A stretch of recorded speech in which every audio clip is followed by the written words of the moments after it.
Hello, আজ আমি আর অমৃতা দুজনে মিলে গেছিলাম অমৃতার স্কুলে। ওর স্কুলটা যেহেতু উল্টোডাঙায় তাই কিন্তু আমরা বাসে উঠে গেছিলাম, মানে আর কি বাসে করেই যাচ্ছিলাম। তারপরে চলে আসলাম ওর স্কুলের সামনে। আর এদিকে এসে কিন্তু ওর প্রজেক্টের কাজ এখনও ইনকমপ্লিট ছিল। ও কিন্তু দাঁড়িয়ে দাঁড়িয়ে রাস্তায় প্রজেক্টের কাজটা কমপ্লিট করলো। তারাও তোমাদেরকে একটু দেখায়। এই দেখো, ও কিন্তু বাড়ি থেকেও করে এসছে, প্লাস হচ্ছে রাস্তায় দাঁড়িয়ে দাঁড়িয়ে ওর প্রজেক্টের কাজ চলছে। তারপরে কিন্তু ওর কাজটা কমপ্লিট হয়ে যাবার পর এই যে উল্টো পারে হচ্ছে ওর স্কুল, তো আমরা কিন্তু এখন ওখানেই যাবো। আর এই দেখো, এই যে হলুদ বাড়িটা, এটাই কিন্তু ওর স্কুল।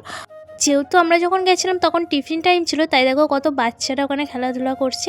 এরপর ম্যাডাম তো স্কুলে গিয়ে প্রজেক্টটা জমা দিয়ে আসলো, আর তারপরে দুজন মিলে বাড়ি ফিরছি আবার। তারপরে দুজন মিলে বাড়ি ফিরতে ফিরতে আমাদের একটু যেহেতু রাস্তায় বেরিয়েছি তাই তো একটু কিছু খেতে হবে, তাই আমরা কিন্তু যাবো একটু কেকের দোকানে।